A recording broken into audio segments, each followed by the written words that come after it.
All right, welcome everybody to our 10th session for Identity Access Management Study Group. It's been fun going through all those with all of you guys and learning about everything. I just want to remind everybody, I am learning and sharing as I go.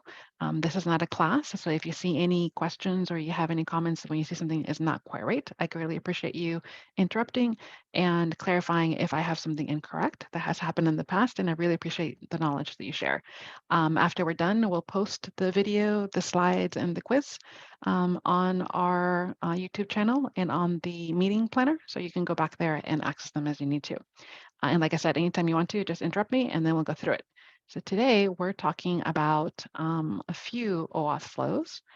And so don't worry, we're not going to go through all of these, but I wanted to let you know when you go to the Salesforce help documentation, there's a lot of OAuth flows. There's 17 different options to go through. We're not going to go through them all of them today because I want to make sure that we're going through them at a good pace and make sense. And we're also going to have time for the quiz at the end. What you see here, the numbers at the end are the slide numbers of this presentation. And as we go to the next, probably 2 more sessions for OAuth flows, we'll go through all of the other ones as well. One of the things to know about this is not all of these are OAuth flows. It's just the way that Salesforce organizes the information. What I want you to remember about this one in particular is the very last one is called SAML assertion flow. This is the only one that does not use a connected app. Everything else uses a connected app. So when you're taking your certification, if it asks you when a connected app is required, basically all of the flows required except for SAML assertion. And we'll go over that once we're ready for that flow. All right, let's get into getting these learned. So like I said, there's 17 of them. And what I've done for myself to learn them and understand them better is I group them into categories.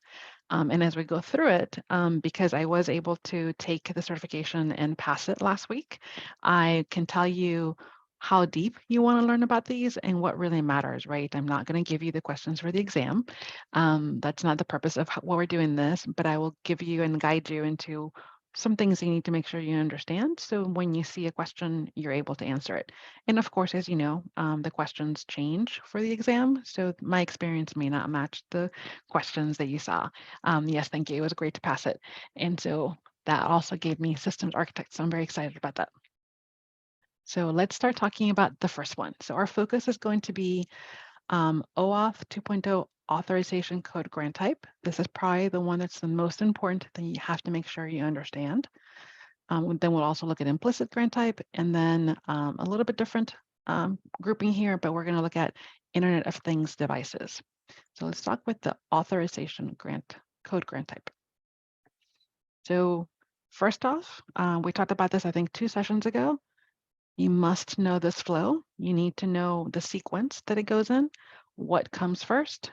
So you're going to make sure you understand this either from the slides that we had 2 weeks ago or from the awesome resource that Cloud Sundial provides. And this is where this diagram is coming from. And so usually there's some web application that's being involved. It's going to request an authorization code. That authorization code, when it gets created, it goes back to the user, and then that is going to be exchanged for an access token. And that's the steps that you need to make sure you know. First comes the authorization code that gets exchanged for the access token. And depending on how your application is set up, if you also receive a refresh token, when the access token expires, you would be able to refresh that and get a new access token. Once all of that has been done, then you have access to the APIs. And so this one in particular is used for multiple flows that you'll see in a second. And when it comes to the authorization server that you see here, it could be Salesforce that has the users created on there like regular users, like a full license CRM user, or it could be an experience site, and those are going to be your customers and your partners. So it can be either one, and you'll see that in the next couple of flows. But again, this flow is super important. You want to make sure you understand it inside and out, because you'll get quite a few questions on this one when it comes to the certification exam. So let's go to the next one. So there are 3 flows that use the authorization code grant type. And they're kind of the same thing. Once you actually look at them, they're doing very much the same thing. There's just some nuances in the middle of them. And when it comes to the certification, they're not going to ask you the nitty-gritty details of when something happens in the flows, and you'll see that in a second. It's really asking you overall, when are you going to be using the authorization code grant? When do you need to make sure you're keeping the information secure? And what are the various components in it? So there's three flows, and we'll go through each one individually. So the first one is web apps with a backing server. So the web apps with a backing server means that you have a client, like a website, and a server on the back end with the architecture. You can use this so that your users stay on that application. And even though all of the authentication and authorization is happening, it all happens on your application. And it's called headless because you're managing the front end experience for the user, and all of your back end is handling the login flow. And again, that's called headless. And you get to control the full look and feel of the front end and how that works. It's all happening in your either mobile app or website. You're calling the headless login APIs, and you're going to be using the Experience Cloud to handle this for customers and partners. If you, and again, it uses the flow that we just looked at. It starts with a browser.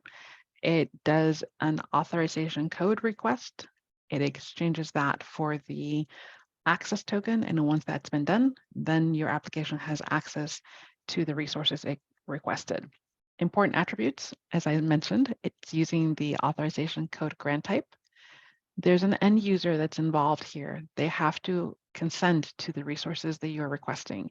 And Salesforce strongly recommends that you use the Pixie flow on this. That way you can confirm that the application that requested the authorization token is the same application that is exchanging it for the access token. So, and of course it supports the refresh token because there's a user that's involved. You do need to make sure that when you're setting up your connected app, you include the scope for the refresh token or offline access, otherwise it will not come back to it. It is optional. It is not automatically sent. So that is the first flow. And again, this flow, what Salesforce is experiencing here or describing here, this authorization server here is the experience site, and it's handling your user username, password, making sure it's valid and all those things.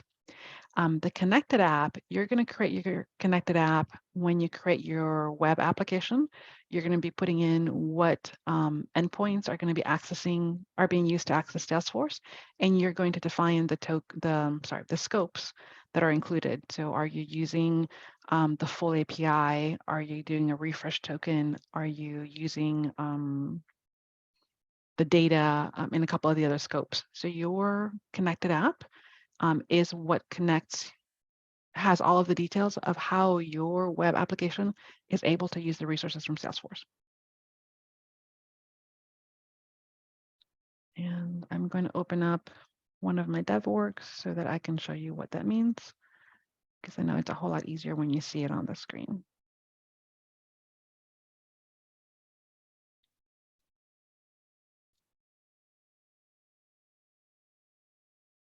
I'm just logging into one of my dev orgs.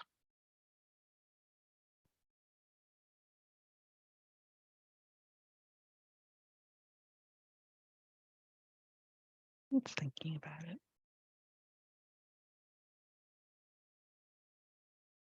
So here's one of my dev orgs. We'll go to connected apps. So app manager, right? Because your connected apps live under app manager. And then here, when you go to create a new connected app,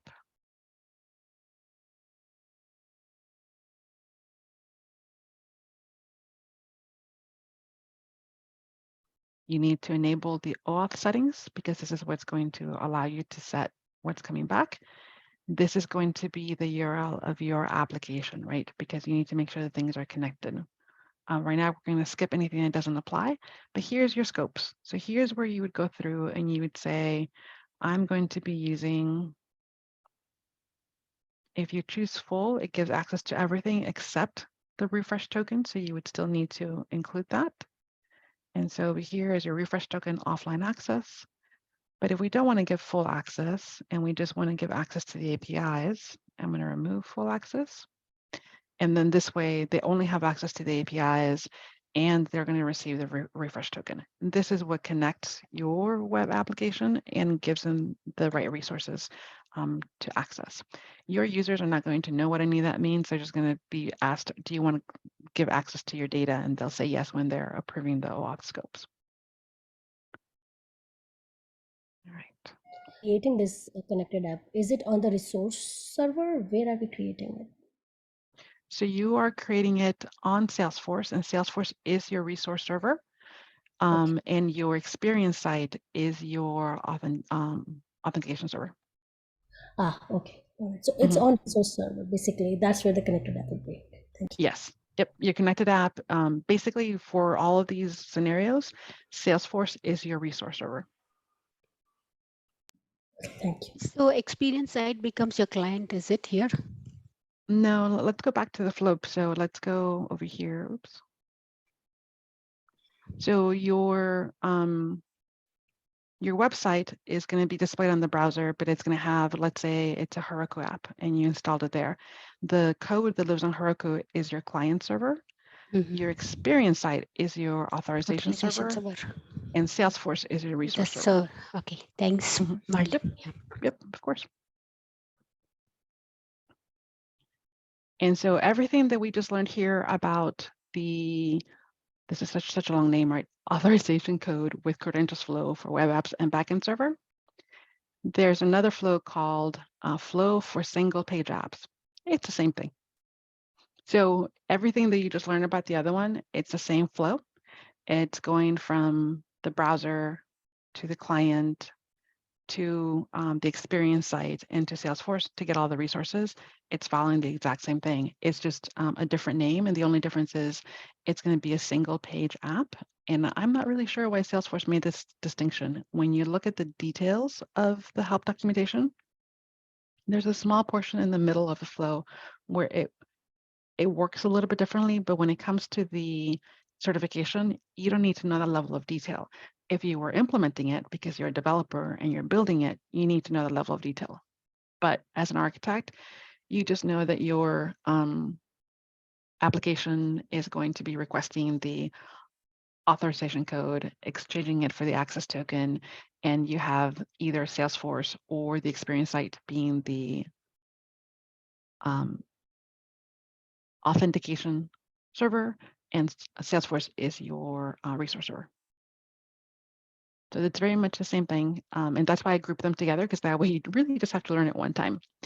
And then the third one we're going to go through is still using the authorization code grant type. So the flow that we looked at is identical, but this is doing a web server instead of an application. And so let's say you have, I'm trying to think of a good example.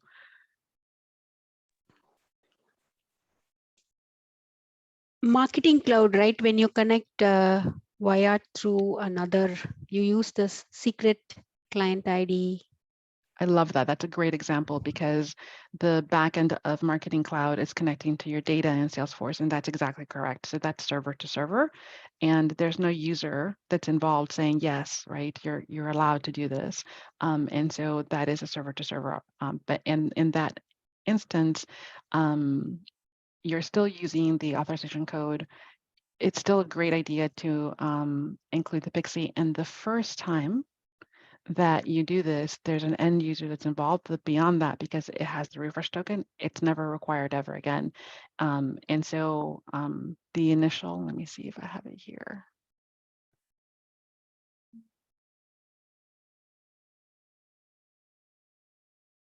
Oh, I don't see it.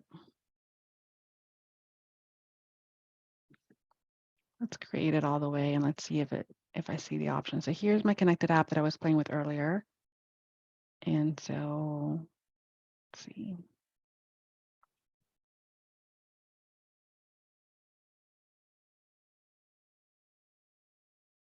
Save it, continue. Oops.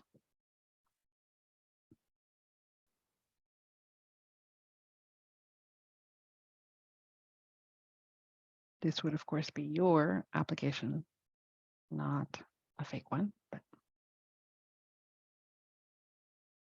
so here, when I first initiate the access token and I generate it here, it's saying, are you sure you want to do this? Yes, I really want to do this. And when it refreshes,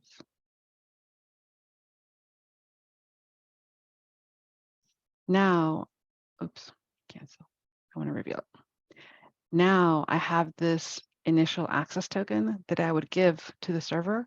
And then once they have this, they're able to use it to request a refresh token. And from that point on, they're able to go server to server integration and they're all set. And so this is the place where you first create this. Obviously, this is something you want to keep secure, which is why it hides it originally, and it will change from environment to environment. But this is a good way to think of it. This still involved a user creating the connected app, generating the token, and giving it to the other developer to implement on their side for them to move forward. Or maybe they have a UI on there and where you can enter it. But there's still a user that's involved here to generate this token. So those three flows. I have a question. So if it's Yeah, a web server, server to server, where will end user come into play? Because it's a server to server, right? So end it user is. shouldn't get anything. And so here it's going to be an admin that's going to generate this access token. This access token is going to be provided to the developers of the application. They'll store it on their side, and then from that point forward, they can use it as needed.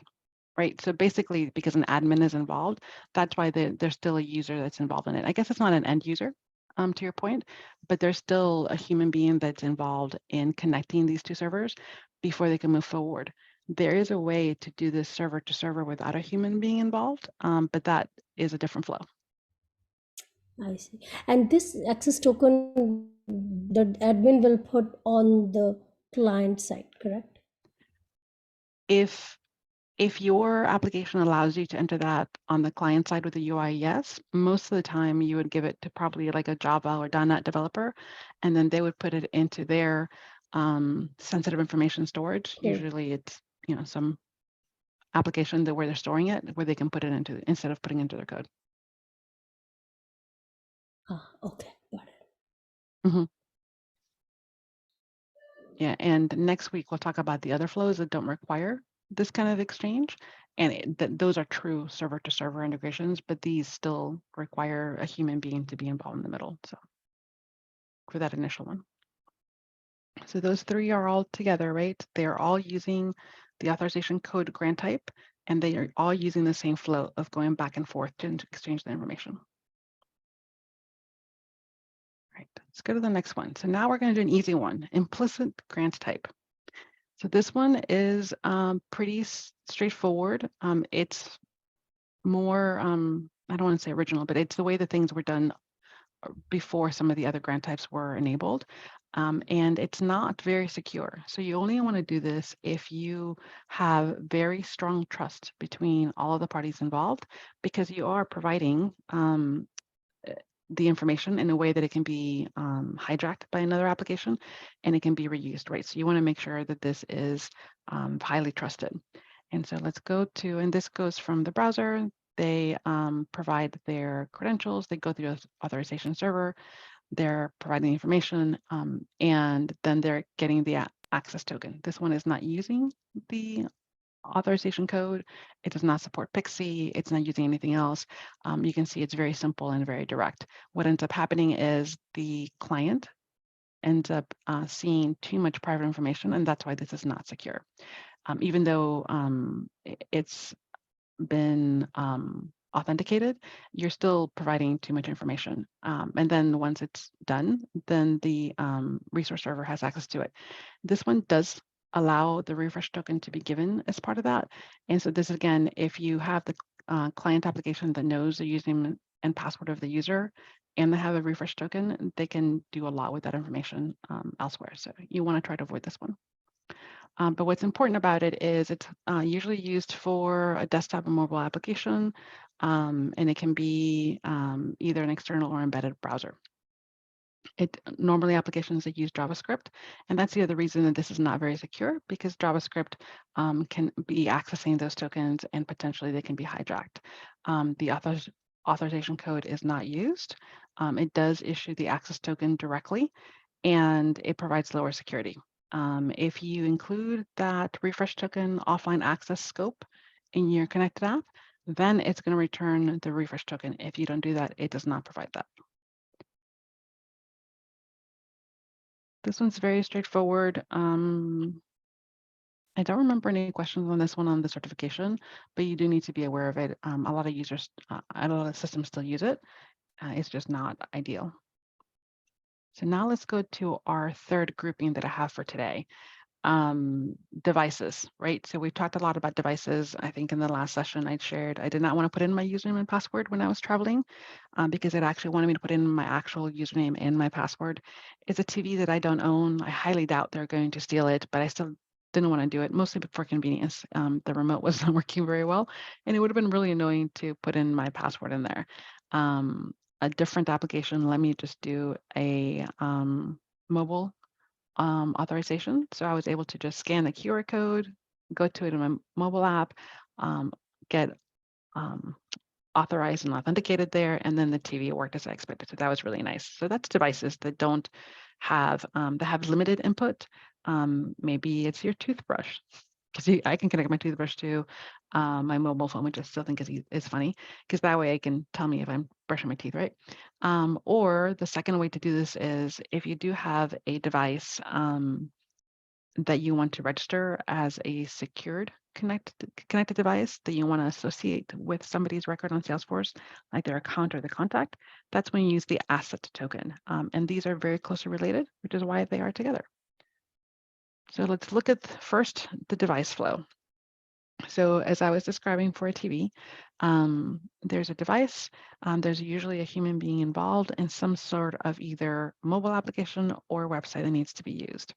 So I go to enable my Amazon Prime account, and it tells me to go to a website or my mobile app to authorize it. And when I do that, the TV actually starts to send a request to the authorization server, and it starts to poll, is this person authorized yet? Are they authorized yet? And it keeps checking for 10 minutes, which I think was interesting. But this flow is, it goes from the device, and it will get authenticated if needed, it will get authorized, and then it will provide the access token. Once that access token is enabled, usually these are pretty long living, because I don't know about you, but once I logged into my Amazon Prime account, it lasts forever on my TV until I do something about it. Actually, somebody hacked into my Amazon account a couple of weeks ago, and then nothing happened with it, but I reset all of my passwords. I disconnected all devices from that account because I wanted to make sure nobody had access to that. And so that's when I had to reconnect to my Amazon account. But once that's done, it has access to the APIs. It's pretty long living, and it does provide the refresh token because you want them to be able to not have to re-log in over and over again. What I thought was interesting is this flow here only happens once until that access token or refresh token are revoked. And from then on, it has direct access to APIs.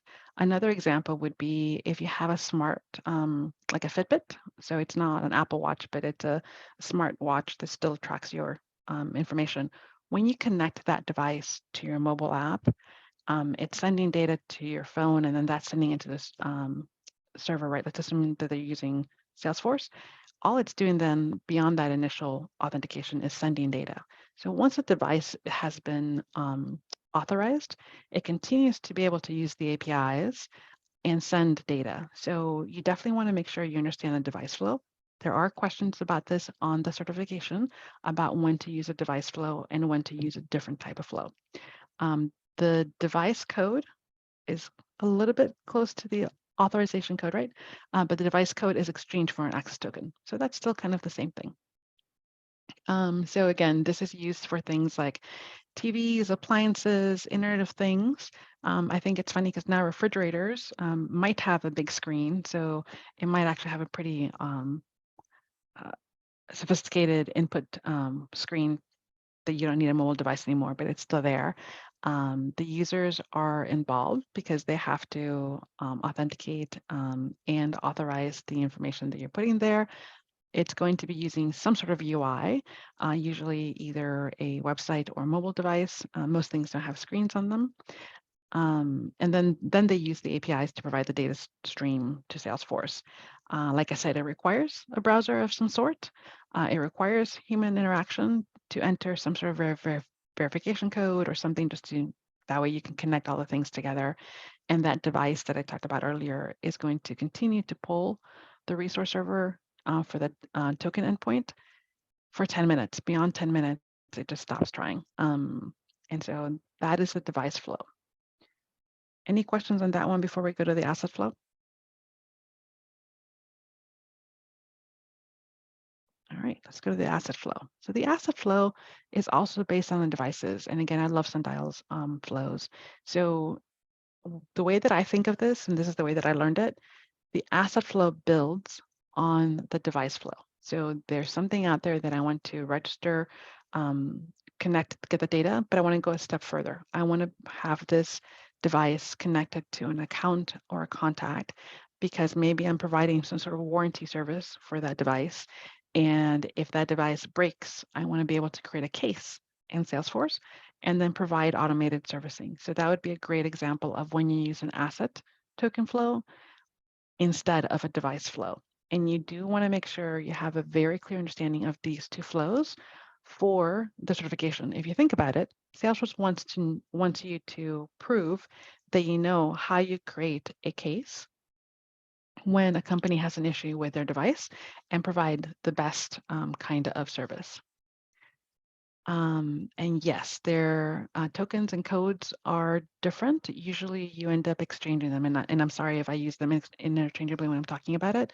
Usually you get a type of code, whether it's an authorization code or a device code, and that gets exchanged for a token.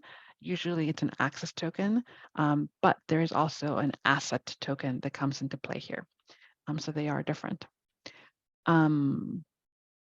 Once a device is authenticated and authorized, as part of that, you can take that device information and that user information, and you can go the step further and exchange it for an asset token. When you do that, you're going to be registering that item in Salesforce. If you happen to know who the person is, you're also able to connect it to the contact or the account, but it's not required. You can, at a later time, connect that asset to the individual or the company that it belongs to. And once that's done, you're going to be getting, just like before, the device is going to be using the APIs. And it's a little bit smarter device, right? Because now it's not just one direction. It's not just sending information. It is bidirectional. But again, all of this, if you see a question that asks you, how do you provide maintenance support on something, it's basically case management, and they want you to answer asset flow. And the reason I'm focusing on this is the very first question that I had on the exam was that type of question, and I read it very quickly, and I answered device flow. I always go through the first 10 questions again, because I know that I wasn't in the mode of taking an exam yet, the first few questions. And when I reread that question, I realized that they had said everything about a device flow. And then they said, plus, you want to be able to provide maintenance support if something goes wrong with the device. And I'm like, oh, yeah, that's asset flow, because the only way that I can provide that support automatically is if I can create a case because I have the data from the device. So again, know these two flows and make sure that they make sense to you. Let's see. So the asset tokens are used for verifying and securing the requests from the connected devices, because again, usually they're tied to a person and to a company. And things that you want to know about them, right? This is used to verify and secure connected devices. You're associating the device with a backend that will process the data to that device, because it's going to be bidirectional, and it's linking this device to a customer, an account, or a contact. And again, this is not required. It can be done at a later time, because it can either be done when it gets created, during registration, or later on. So any questions on our slides today before we go to the quiz?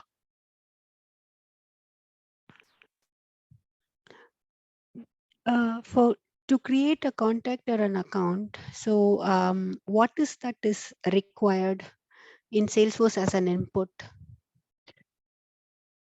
That's a good question, and I think it might be one of the questions I have on the quiz.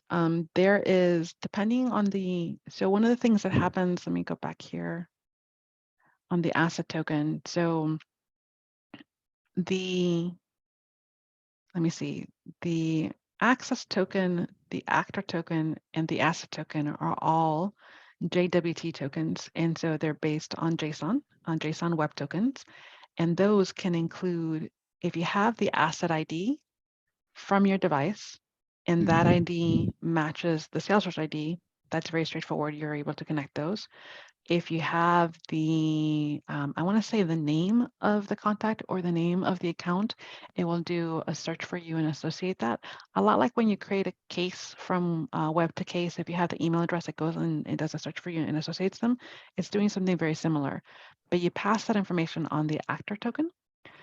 Because if you pass through either the contact ID, account ID, or the full name of either, it's going to associate it for you. If it doesn't find it, it will create it for you. And if you leave it blank, it just creates the asset without associating it to a contact or an account.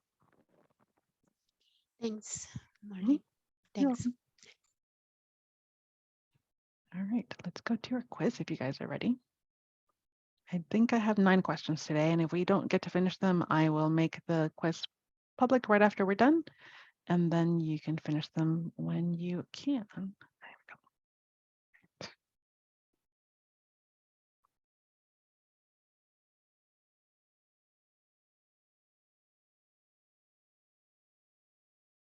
So let's start presenting, and I'll put the link on our chat.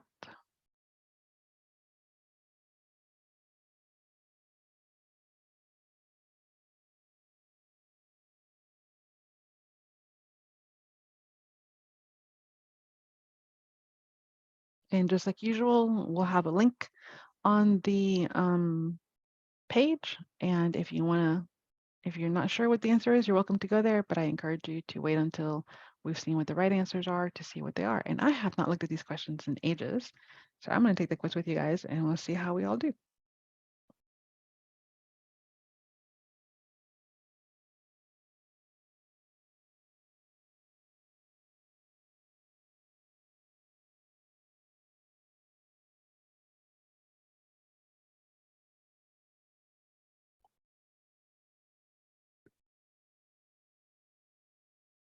All right, let's start the quiz. We have 9 questions today. What is true about the asset token flow? Select 4 correct answers.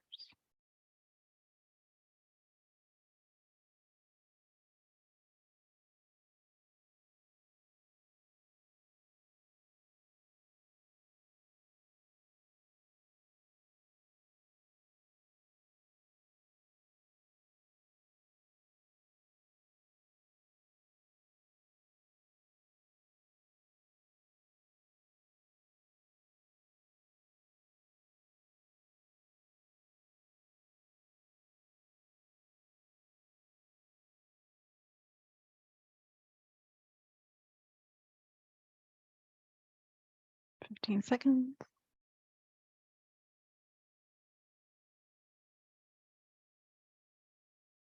And so the correct answers are you're verifying and securing connected apps.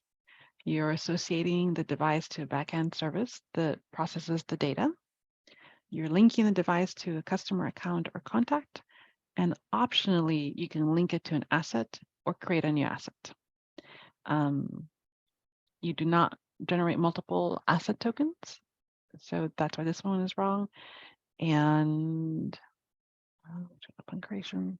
So the asset does not need to be associated, the asset token does not need to be associated with an asset. That can be done later through the API. All right, let's go to the next question.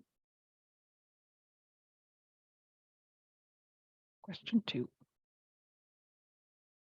How are assets associated to the device during the asset token flow? Select 4 answers. Oh, and this is the question you just asked. I just couldn't remember the exact details.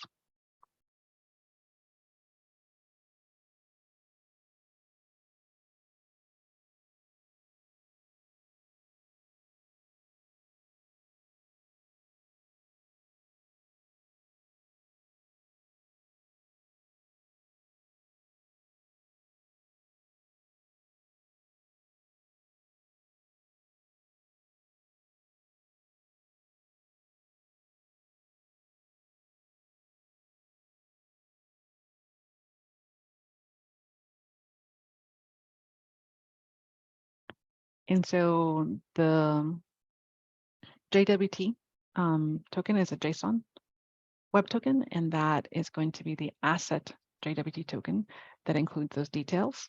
You're going to link existing asset with the ID, with the Salesforce ID, right? Because if you know the Salesforce ID, it's a pretty easy link. You can also do it with a serial number. So that's the serial number is basically an external ID that you're storing on the asset. And then you can also create an asset with the name of the asset itself. You cannot associate your asset with account ID or contact ID. So I'm sorry, because I think I just shared that with you. I went by memory there. You can only do it by name, not the ID of the account or the contact. So it's only the asset that you can use the asset ID, the external ID or the serial number, or the name. You can associate it to the contact or account. We'll have to look at the documentation because I don't remember. I think you use the account name to find it and associate it that way.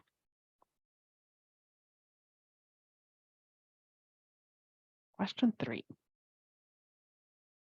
What is the sequence for the asset token flow?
This one was a hard one, right? So first you generate the access token. So you can think of this whole number 1 as all of your device pieces.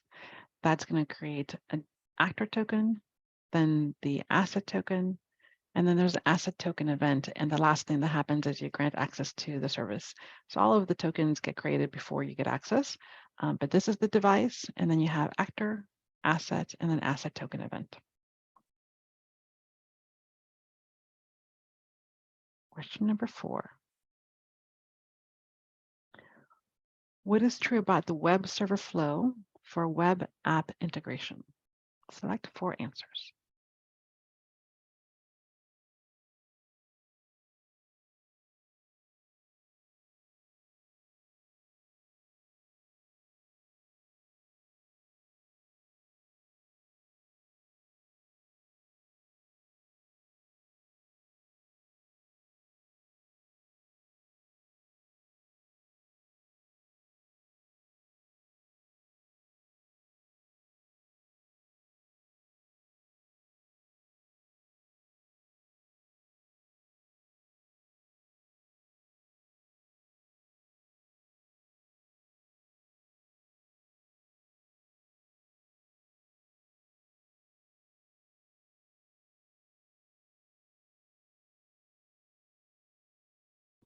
And so for this one, it will, the end user must consent to the scopes. It uses the authorization code grant type. It supports Pixie because anything that supports the authorization code supports Pixie, and it supports a refresh token. It cannot be blocked. That's a different one. I forget which one's called. That one's called right now, but it's not this one.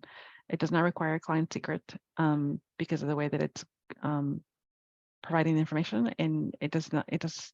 There's a different flow for the API gateway. That one is for OpenID Connect. Next question. Yay. Question 5. What is true about the authorization code with credentials for customers and partners flow? Select 3 correct answers.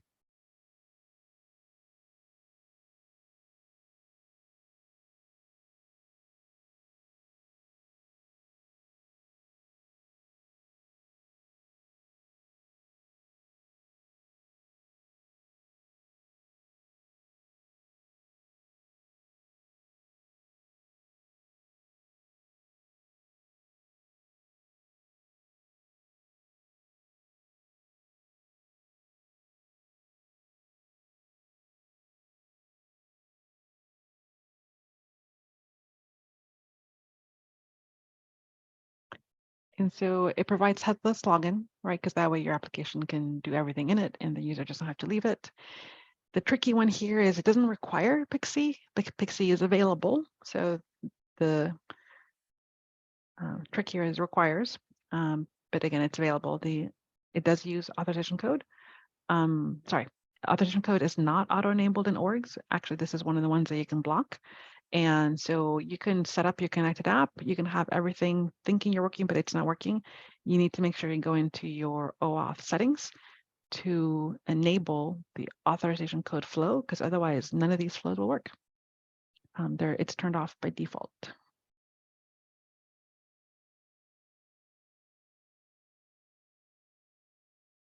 Looking for my web app here.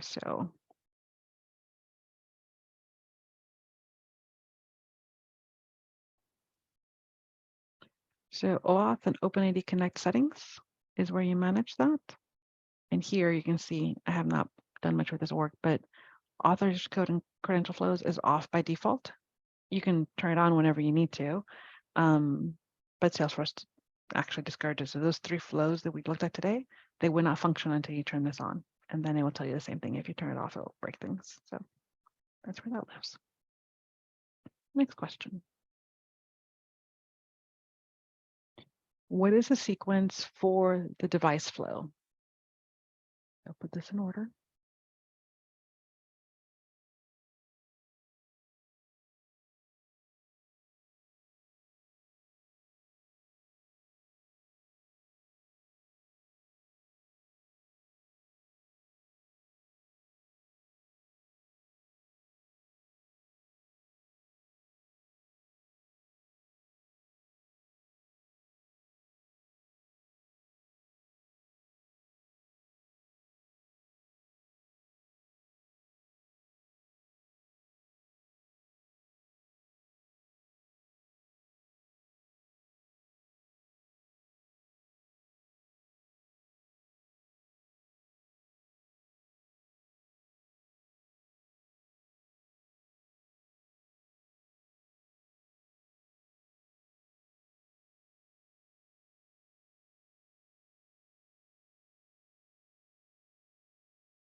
So first, the device requests authorization. Then Salesforce will return the verification code, verification URL, and device code.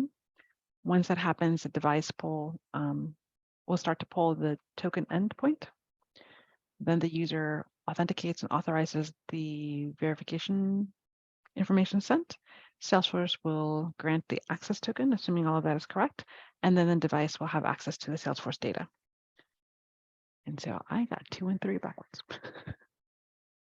I thought it started to pull immediately, but it does not. And the reason for that is this, when the device requests authorization, Salesforce returns that verification code and that information. And part of the information it returns is how often it should check the token endpoint, because it might say check every 5 seconds or check every 30 seconds. And until the device doesn't have that information, it doesn't know how often to pull it. So I forgot that. Next question. What is true about OAuth device flow? Select 3 answers.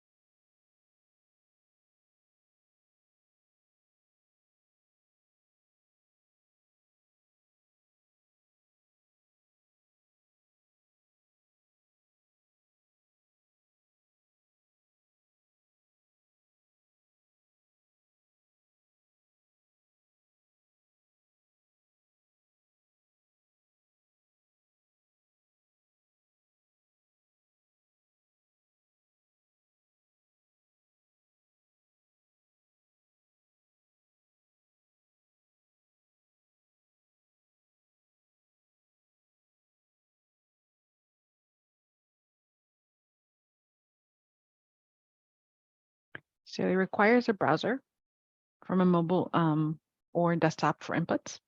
It requires human interaction to enter that verification code that was sent, and the device will repeatedly pull and the token to verify that information.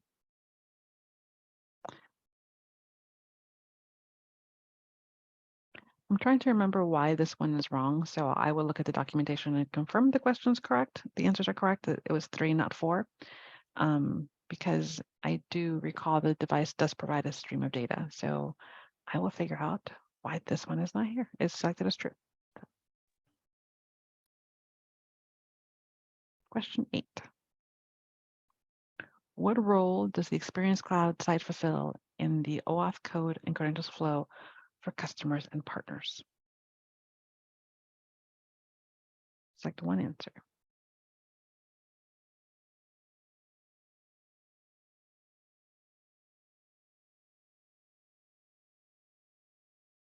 And it's the, that looks wrong, doesn't it? Let's just go look. It's a No, I resource was server, correct. right? Yeah, that looks wrong. So let's go look because I don't remember. Experience. I thought Experience Cloud was authorizing. It could be Experience Cloud or Salesforce. So the correct answer is Experience Cloud is the authorization Authorization. server. So yeah, that's what I wrote too. And Resource that's why I love having is these links here. The resource server is Salesforce. So yeah, it's definitely not the resource server. It's not the client. And so it is authorization server. And these links are handy because here you can see it is authorization server. And this is where this could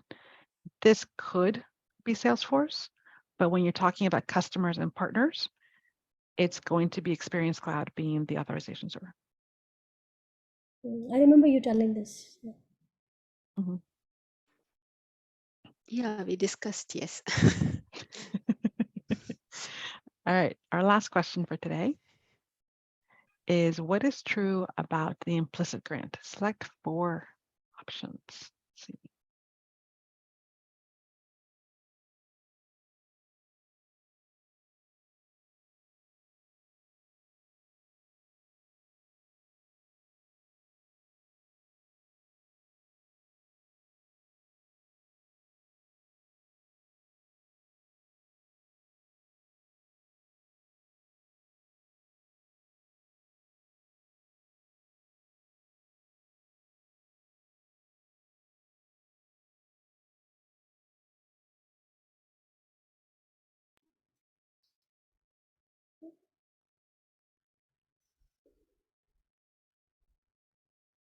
About 10 seconds.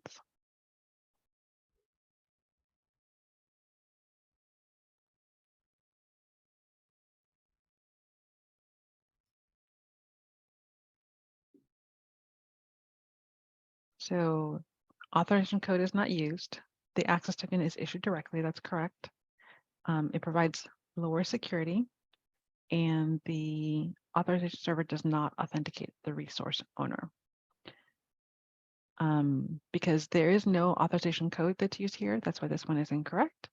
And obviously it does not provide improved security. But the implicit grant does not use the authorization code.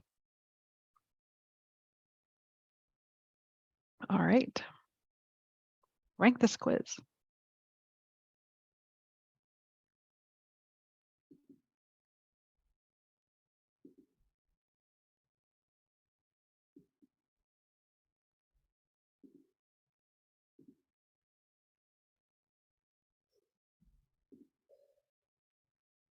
I always find hard. I definitely learned something very, very Yeah, good. very, very hard.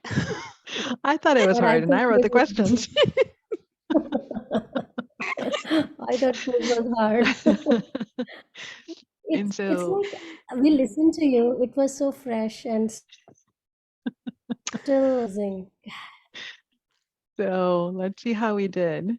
But like I said, I wrote the questions and I thought it was hard. So